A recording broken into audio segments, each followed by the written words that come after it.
excellent time for procreation, which is to say, in layman's terms, Is Dr. Kleiner really telling everyone to your part for the revival of the get busy?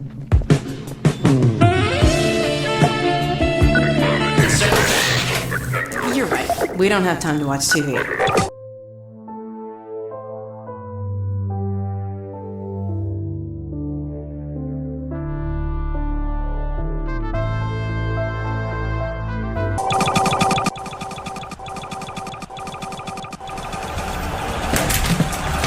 I said push their racks, not pause for snacks.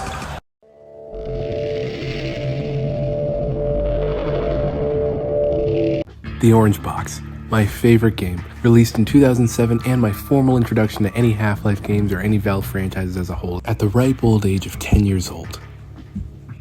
Actually, maybe I shouldn't have been playing this game at 10 years old. I did have quite a few nightmares about the Ravenholm section. I am Father Grigori.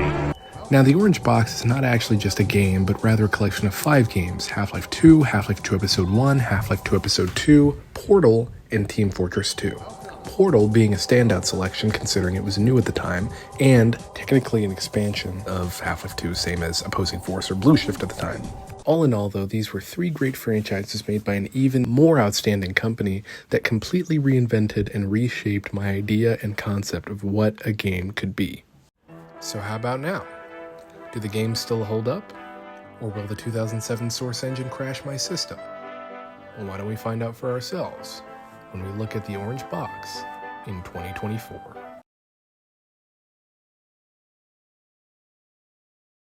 Now, to get the obvious elephant out of the room first, unfortunately there won't be any clips from regular old Half-Life 2 and from Team Fortress 2 in this video. So of course I'd like to apologize in advance for the lack of G-Man sightings.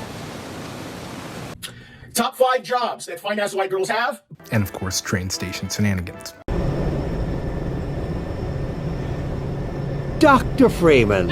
As for TF2, I thought when they took the PlayStation 3 servers down, they took ours down as well, so that's on me. But enough chit-chat, on with the Source jank.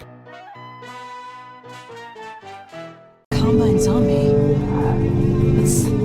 That's like a zombine. So starting things off easy, we of course have Half-Life 2 Episode 1, and a segment that I frequently forget about pretty much every single time I play is this elevator section where you have to avoid falling debris in the Citadel. Now, what's odd about this one is that you have to avoid this falling debris. Usually you won't notice it the first time, which will cause you to die, but then you'll realize.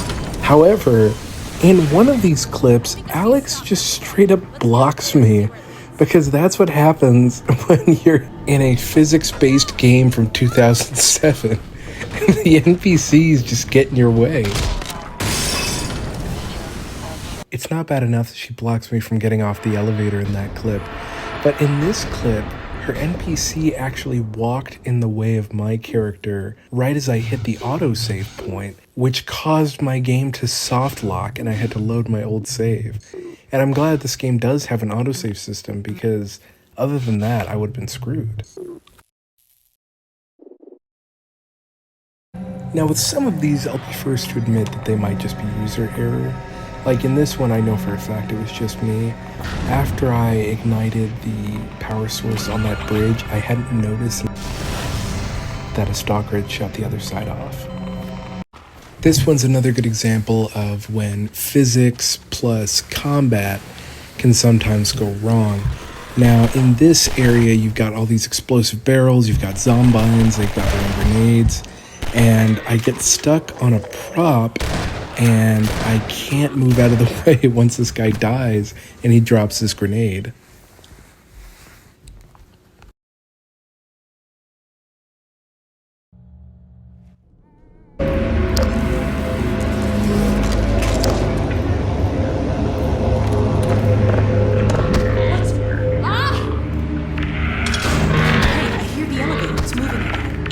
A similar thing happens here when this zombine has his grenade, and it first explodes and it only brings me down to half health. Oh wait, half my life, guys, at half my life. But then another zombine just throws an explosive barrel at my head and it explodes. My first time learning that you could set the zombies on fire with the flares. I never bothered with the flares because I just found them to be so annoying, and so the risk reward on it just is no good. Because, yeah, you can burn zombies, which I know now, but even then, the fact that you have to get that close quarters, it's just not worth it considering how little light they provide.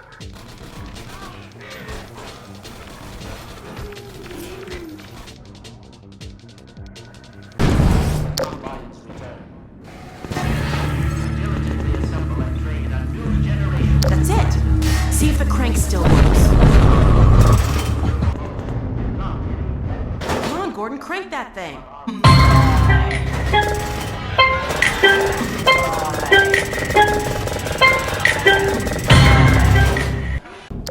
This is a rough section. Now, this one I'm not even going to give an introduction because it pretty much speaks for itself, but this is 3 different times.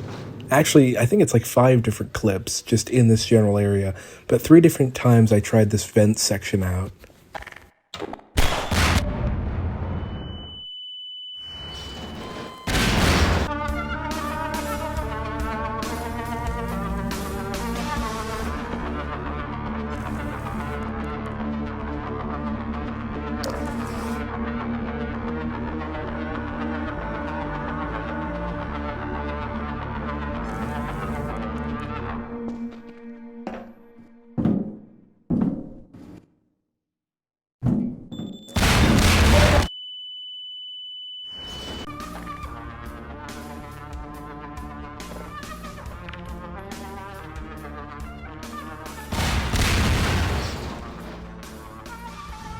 And there you have it. It took me 3 tries to figure out that all you need to do was toss a grenade in there, and you could pretty much skip the whole section.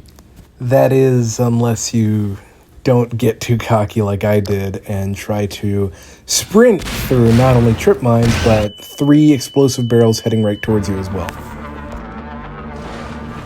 It was at this point that I kind of felt like I was playing unfair Mario, or unfair Half-Life, if you will. Because after falling down this shaft here and losing almost all of my health, I decided not to just cut my losses and try and die and get more health from the medkit or something, but instead try and run away from the explosion by diving into the water, in which a barnacle would stop me from doing so. I also tried to fruitlessly fake out the elevator here, which, of course, being the skilled veteran that I am, did not work, and I ended up learning my lesson for that.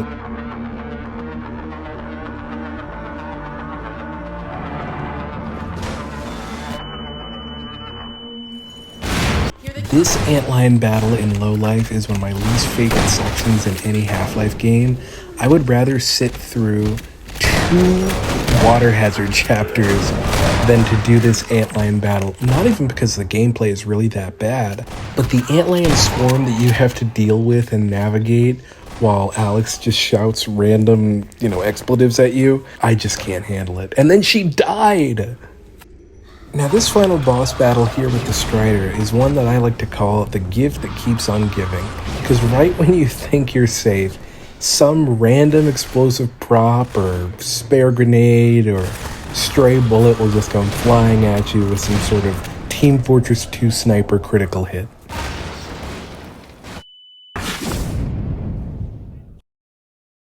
Be it roller mines, hiding in the dark, or even a shot fired by your own RPG. But it all just makes the one good hit where you finally kill that Strider all worthwhile and you hop on that train. Oh yeah, and just in case you forgot you were still playing a game from 2007. Oh yeah, would you look at those graphics? What am I playing, Half-Life Alyx on the VR? The lie detector determined that was a lie. Their only experience of humanity was a crowbar in the butt. What did you say? Now the winged antlion guards don't like to get close to you, so if you start approaching them with a shotgun, they'll usually dive back, and I ended up making this guy actually drown from this occurrence.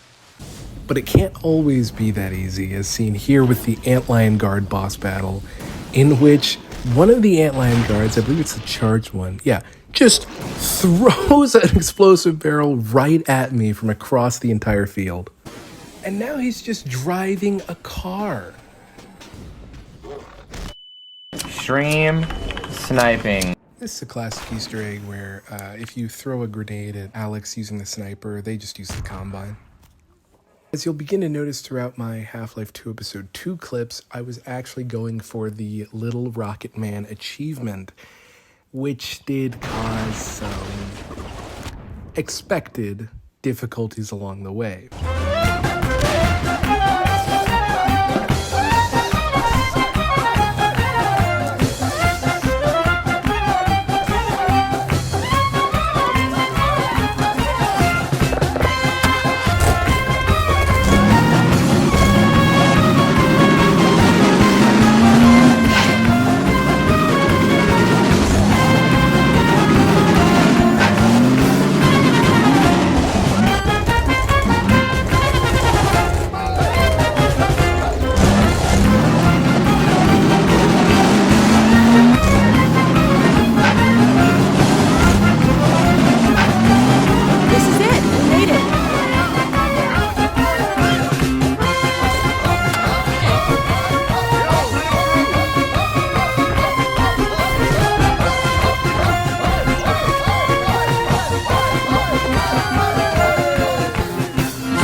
I can't believe this day has finally come. How about that?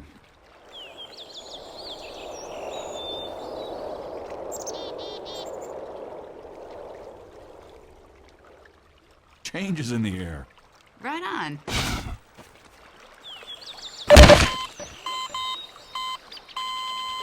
Only kidding, of course. I was able to make it through, and so was Noam Chomsky, as you can see here.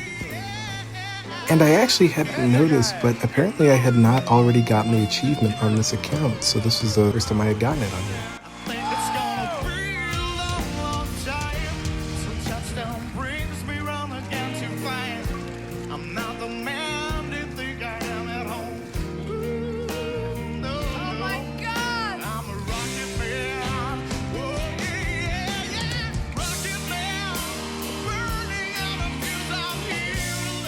There was also this during the silo fight scene, which was just too good not to share. It's all yours, Gordon.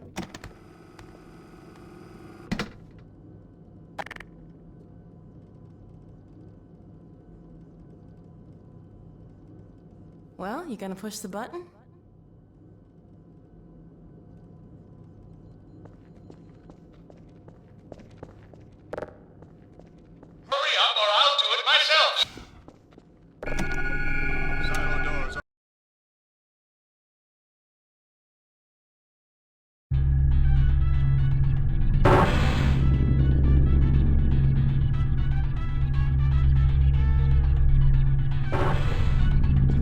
What a great game. What a classic. Waking up in the Enrichment Center for the first time. You know what? The aesthetic of this room just makes me feel like doing something. I wonder what that thing is, though. That's right, we're gonna cheat. My favorite part about this is that you can just spawn a med kit in-game on the orange box version of Portal. Just put in the Konami code, and all of a sudden, even on your console game, the server CVAR SV cheats warning pops up, like you've got your own dev console right there at your fingertips.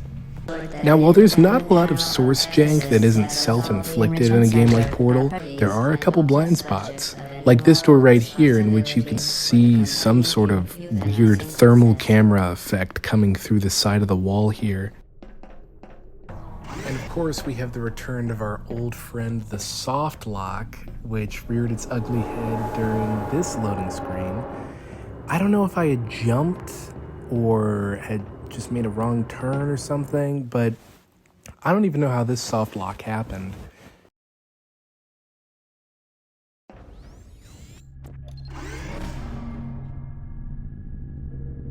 And the scariest part you'll see in the minute, and this is why I'm so glad that Valve has multiple autosave files is it was actually a double soft lock, because it wasn't just that I had to reload. It was that I had to reload and go to my previous save because it had gotten me stuck there in the loading screen. So I have no idea what happened. It's at this point that I had to acknowledge how different Source games are from the normal game, such as their collision physics and the fact that they're much less forgiving with actually trusting the player to know their surroundings, even if they're new to whatever game they're playing, such as this section here where I bounce off this button, or over here where I figure, oh, okay, I'm probably going to use one of these as some type of elevator. And even though I've played the game already and I see those two stop midway, I get crushed into this ceiling because I just wasn't expecting it. Or even here, in which this time I am anticipating the crush, so I place the portal and things are going as planned. I use the crusher properly, and then as I'm repositioning my portal, I get crushed by some crusher coming out of the sidewall.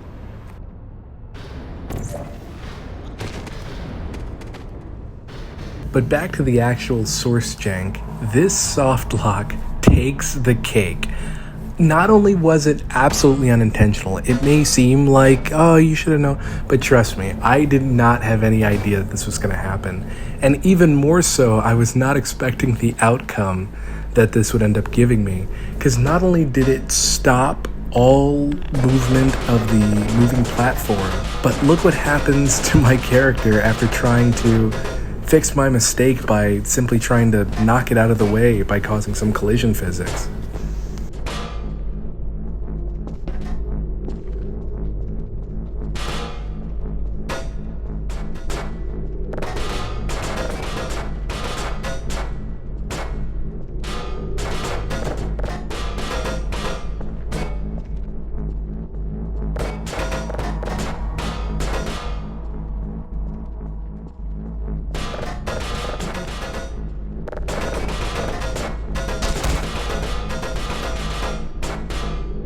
That's right, fratricide. I die. I've never had that happen to me before, just in an actual Source game, when I haven't been screwing around with some physics prop on purpose. So it was just so funny to have caught that on video, to include it here.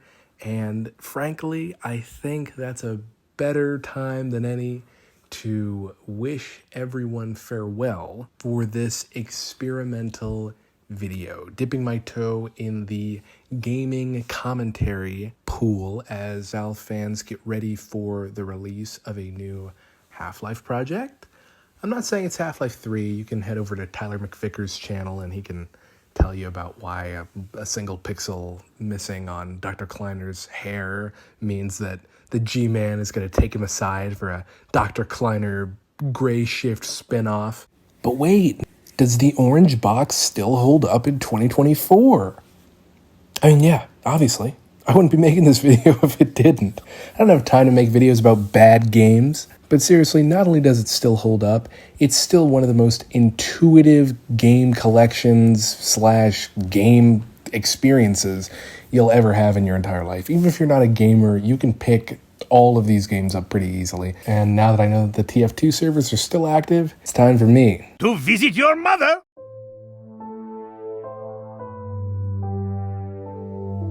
I'd like to thank you so much for watching. If you made it this far in the video, please comment Half-Life 3 confirmed, just a guy said us. So Gabe, do your twerking while you're working. As always, please do subscribe. This is one of my longer editing sessions that I've ever had to put in on a video. I did, however, have a lot of fun making it. Valve is always such a personal and entertaining topic for me to discuss. I love talking about their games because I've just been playing them for so many years. So if I could easily do more like this, but I'll never know if you guys don't subscribe. So it's all up to you. If you like content like this, check out the Untitled Video Game playlist as it'll pop up in the end screen. And other than that, we will see you next time on the Just a Guy Network.